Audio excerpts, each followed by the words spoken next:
Hi everyone. పొద్దున్నే లేచానా, కిచెన్లో water మొత్తం లీక్ అయిపోయిందండి. సింక్ మొత్తం బ్లాక్ అయిపోయింది. నెక్స్ట్ వాష్రూమ్లో కూడా బ్లాక్ అయిపోయింది. ఎలానో ప్లంబర్ వచ్చి తొందరగా రిపేర్ చేసి వెళ్ళాడు. బట్టలు అయితే నిన్నటివి ఈ రోజులు కలిపి టబ్బుడు అయ్యాయి. అవన్నీ ఉతికి ఆరేసుకొని వచ్చేసాక కూల్ డ్రింక్ చేద్దామా. ఈ ఎండలకి చల్లని కూల్ డ్రింక్ అయితే సూపర్గా ఉంటుంది. మామిడిపండు పీల్ చేసుకొని మిక్సీలో వేసుకున్నాను.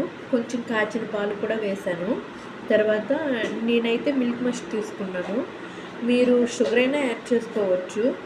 షుగర్ కన్నా మిల్క్ మస్ట్ అయితే బాగుంటుందని నా ఫీలింగ్. తర్వాత మిక్సీ కొట్టేశాక మా పెద్ద పాపకి ఇచ్చాను. తనైతే అస్సలు తినలేదండి. సతాయించి వదిలేసింది. ఎంత తినిపించినా సరే తినలేదు. వీళ్ళకి ఏంటో బయటవైతే బాగా నచ్చుతాయి. బయట కూల్ డ్రింక్స్, చాక్లెట్స్ అన్నీ బాగా నచ్చుతాయి, కానీ ఇంట్లో చేసేవైతే అస్సలు నచ్చవు. మీ పిల్లలు ఇలానే సతాయిస్తారా? కామెంట్ చేయండి. చూసారా, ఎంత ట్రై చేసినా బతిమలాడినా సరే తినలేదు. ఇది ఎలానో తిందో అనేసి పక్కన పెట్టేశాను దీన్ని. నా చిన్న కూతుర్ని పట్టుకున్నాను. ఫస్ట్ బైట్ తనకి ఏమనిపించిందో మొహం పక్కకి తిప్పేసింది. తర్వాత సెకండ్ బైట్ పెట్టంగానే కావాలి అంటుంది. నేను కూడా ట్రై చేశాను. పర్లేదు, బాగానే ఉంది. ట్రై చేయొచ్చు. బాయ్.